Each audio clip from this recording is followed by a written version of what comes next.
this standard is most favored nation treatment? Well, it's very common to say that the most favored nation treatment is what we call a relative standard. Okay?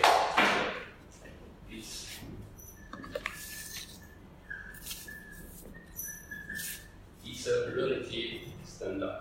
What could it mean, a relative standard?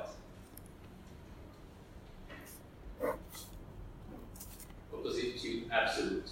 Okay? So what does it mean? Or what could it mean? Relativity of the most favored nation treatment or the most favored nation standard.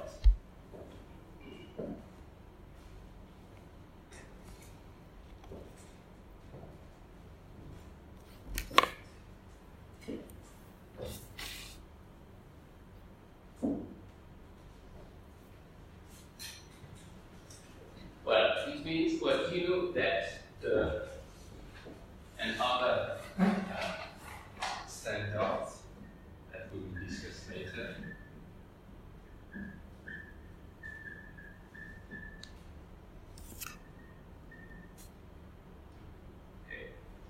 national treatment. You know this, the national treatment standard or the national treatment provision, national treatment clause.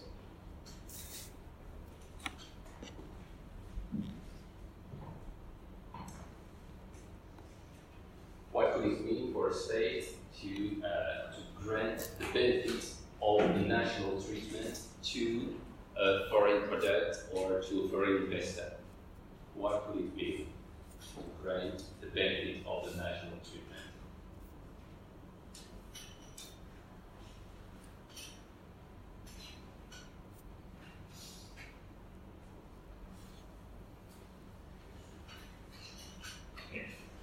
So the national treatment means that the state has to treat a foreign product exactly the same way as national products are treated.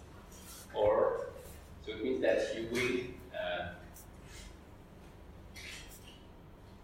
the state cannot discriminate between national and foreign products. Okay? So if, well, let's say that if the national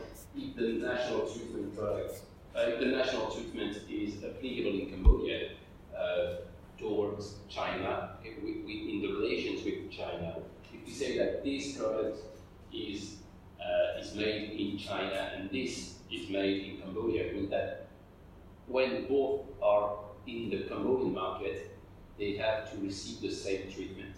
Okay, so you cannot impose higher taxes on the foreign product, this one, the Chinese product, than the Cambodian product. Okay, that's the national treatment. You have to treat the foreign product or the foreign investor just the same way you treat national products and national investors.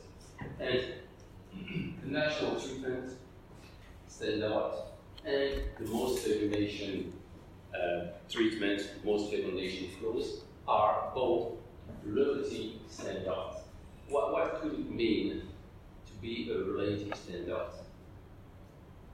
If you keep in mind that the most favored nation treatment is you have to grant to foreigners the best advantages to grant to other foreigners, and the national treatment standard means that you have to grant to foreign investors or foreign products the benefit of the treatment received by national products or national investors. So, what could it be? A relative standard.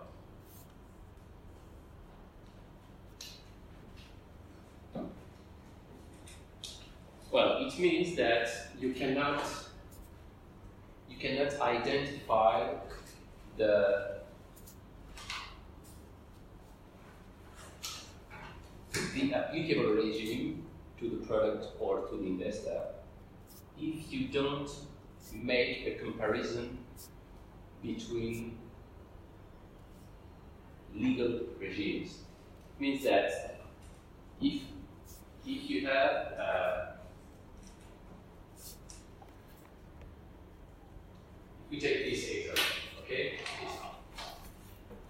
Here we say that state A has the obligation to grant to state B the benefit of this tariff, the 1% tariff, because that's what A is giving to C, okay? And that's the best regime, the most favorable regime that A is giving to another state. But it means that you cannot identify the regime in an absolute way. It means that if today the best regime is this, then this will be applicable here.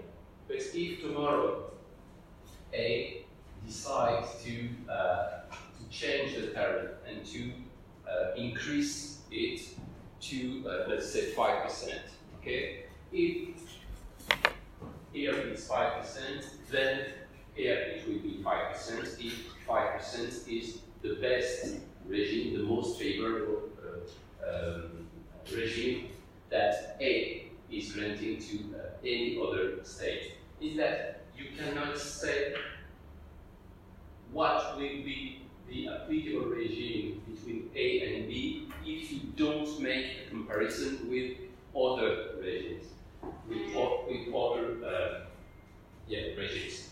And if we apply the national treatment, it's the same. To identify the legal regime that will be applicable to the foreign investor or the foreign product, you have to identify what is the regime applicable to the national investor or the national product. Is that if you have in a treaty the most favored nation treatment, this does not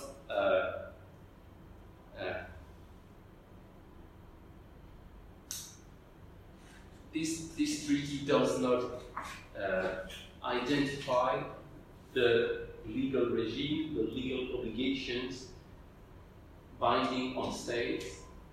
Those legal obligations will be determined in other treaties or in the domestic regulation if you apply the national treatment standard. Okay, so those standards are said to be relative, means that there is no elements of identification in the treaty between those two states. The elements of identification of the legal regime will be in other instruments. Okay? So, we will see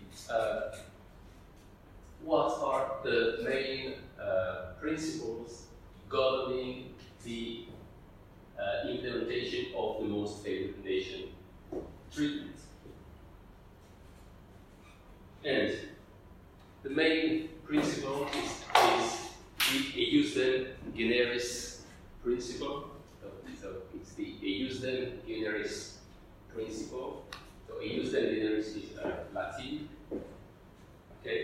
So the jus generis principle. Well, jus generis, it means of the same kind. Okay, of the same type.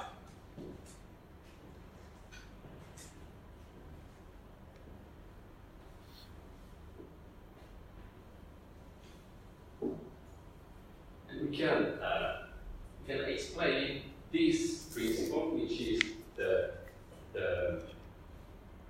core principle when you have to implement the most favored nation treatment, by presenting this. The ILC, International Law Commission, draft articles on the most favored nation clause of 1978. So Article 9 stated that scope of rights under the most favored nation clause. Under the most favored nation clause, the beneficiary state acquires for itself or for the benefit of persons or things in a determined relationship with it only those rights which fall within the limits of the subject matter of the clause. And 2, the beneficiary state acquires the rights under paragraph 1 only in respect of person or things which are specified in the clause or implied from its subject matter. So, what does this mean? So this is within the limits of the subject matter of the clause. This is the ius generis principle. It means that if you have, let's take an example. If you have a treaty between A and B, well, let's say it's an investment treaty. Okay? An investment treaty between A and B with the most favored nation treatment. Okay? So, state A is committed to, or commits itself to grant to investors of B the best treatment state A is granting to any other foreign investor. And state B commits itself to grant to investors from state A the best treatment state B is granting to any other foreign investor. Okay, so let's say we have an investment treaty between A and B with the most favored nation treatment. And let's say that, well, what would we say? Yeah. Imagine that in Article 3, there is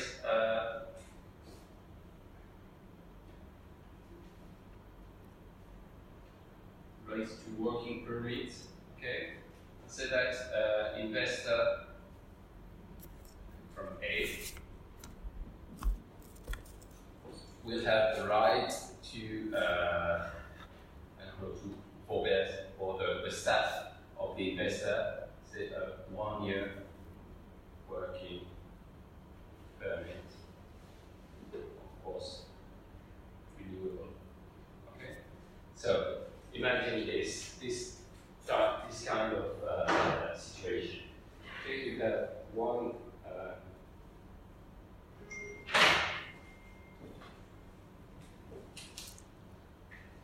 treaty like this one. And let's say that we have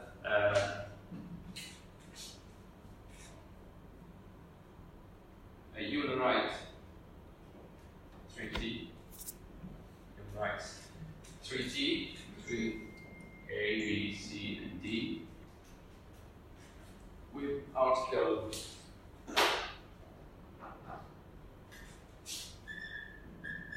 5 regarding working permits.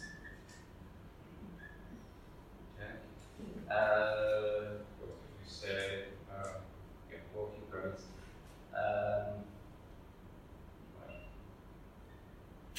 For the family of any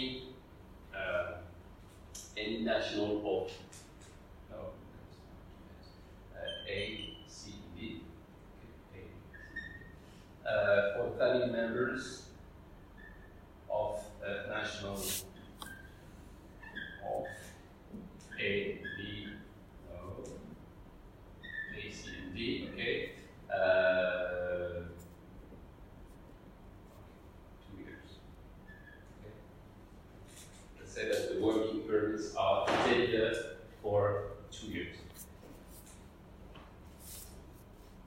Well, it seems that the provision here regarding working permits is more favorable than this one, because here, if you are an investor coming from state B on the territory of A, the investor and the staff for the investment, for the management of the investment, will only receive a 1-year working permit, renewable, okay? But here, in that treaty regarding human rights or things like that, between A, C, and D, so B is not a state party to that treaty, there is apparently a more favorable provision regarding working permits, as family members of nationals of A, C, and D will receive the benefit of 2 years working permit. It means that someone from C on the territory of A will have the benefit of a 2-year working permit. So, do you think that investor national from B could claim the benefit of this provision, which is more favorable than the other one?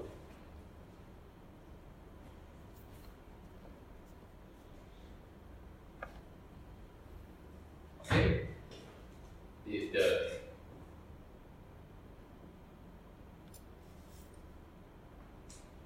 B is not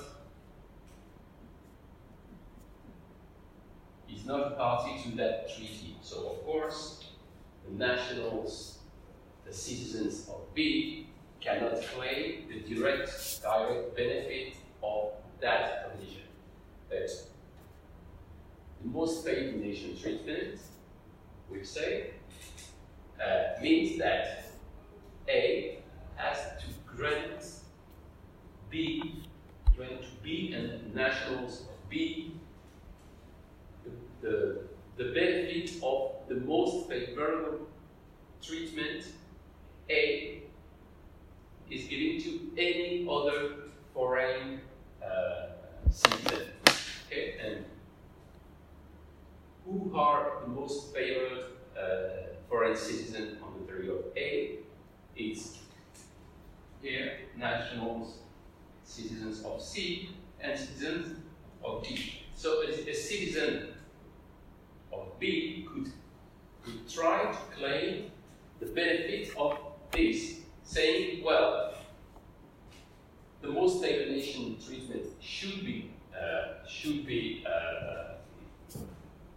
implemented, should be granted to all the nationals of B, and there is apparently the most favorable treatment given to the citizens of C and D. So, as a citizen of B, I claim the benefit of this.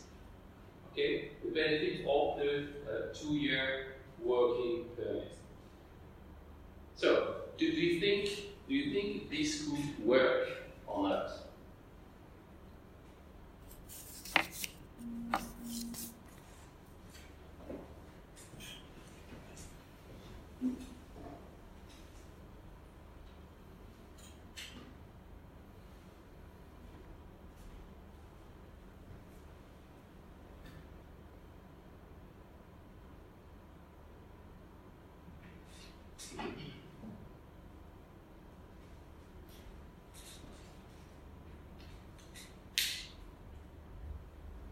Yes, no.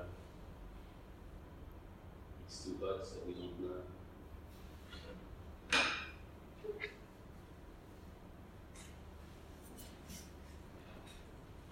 What could be the answer? Do you understand the example, the frame of the example? Well, the answer is no. Why? Why can't a citizen from B claim the benefit of the treaty claim the benefit of the provisions of the treaty between A, C, and D?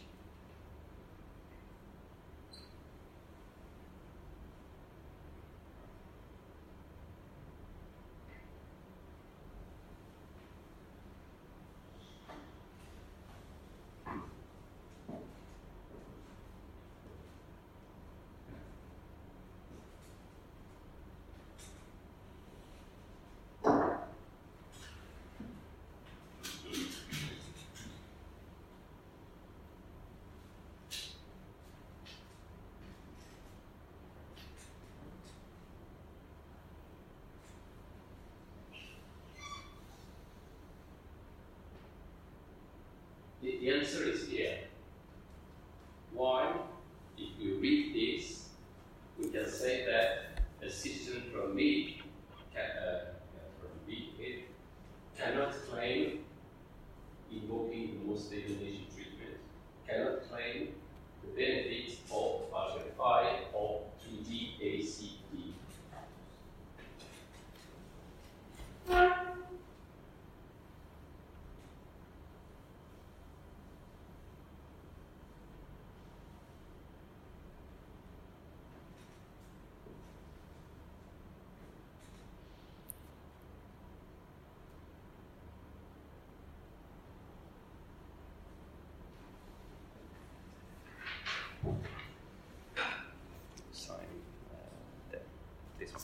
This color. Okay. Thank you.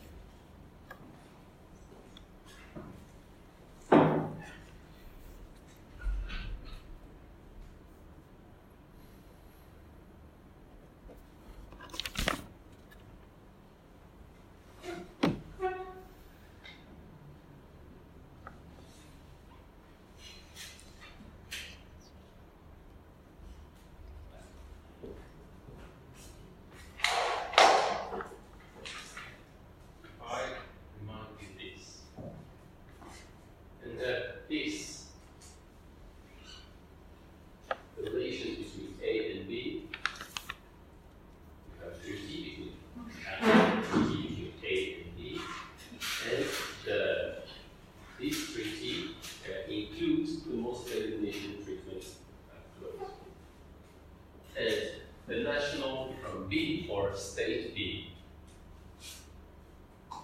can claim the benefit of an agreement, a treaty concluded between C and A. Okay, in that even if you are if you are not party to a treaty, because of the most favored nation treatment clause here, applicable between A and B, State B can claim the benefit of something that governs the relations between A and C.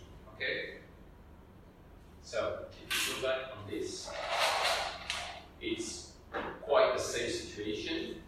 You have a national from B claiming the benefits of treaty concluded between, let's say, A and C, or D, A and C, but not B, and a national from B, because of the most favored nation treatment clause, claims the benefit of Treaty AC, or claim the benefit of a provision of the treaty between A and C. So that's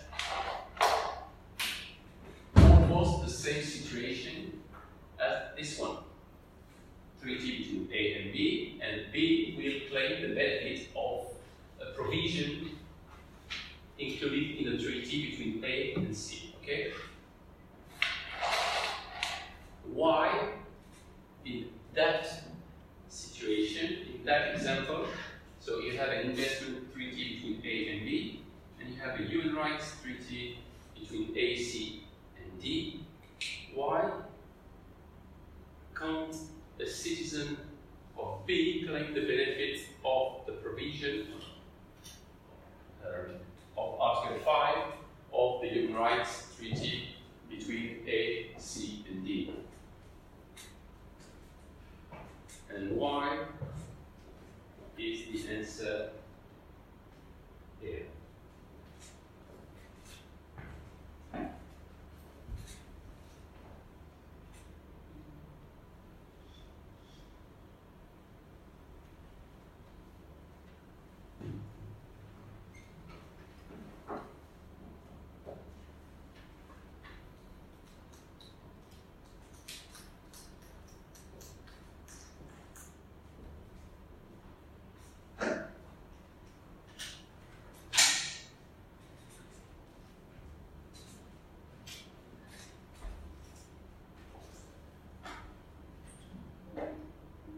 Try something.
claim the benefit of provisions granted in, human rights treaty or treaties regarding the protection of the protection of the environment, etc., etc.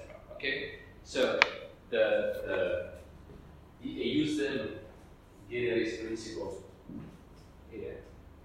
This principle is so of the same kind, of the same of the same kind, of the same type. It means that you can only compare, you can only make a comparison between legal regimes that can be compared. You cannot make a comparison between a legal regime granted by an investment treaty and a legal regime granted by a human rights treaty. Okay? So this principle is the most important element of definition of the most favored nation treatment. If this treaty is an investment treaty, then an investor of B could claim the benefits of this treaty between A, C, and D. But as this treaty is not an investment treaty, it's a treaty regarding human rights, you cannot claim the benefit of this provision under the most favored nation treatment included in an investment treaty concluded between A and B. Okay? Well, the second element is we need a legitimate basis of comparison. So a legitimate basis of comparison. Hello? So, this is explained here.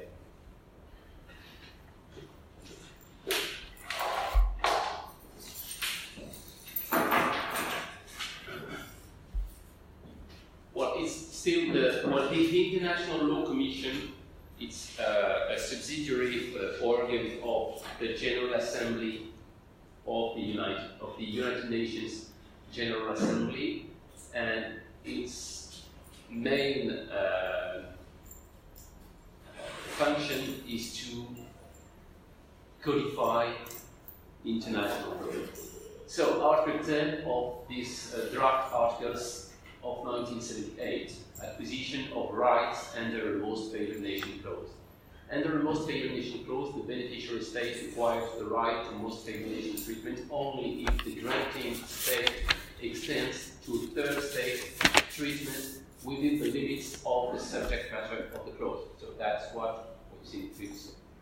And the beneficiary state acquires rights under paragraph 1 in respect of persons or things in a determined relationship with it only if they belong to the same category of persons or things as those in a determined relationship with the third state which benefit from the treatment extended to them by the granting state, and B, have the same relationship with the beneficiary state as the persons and things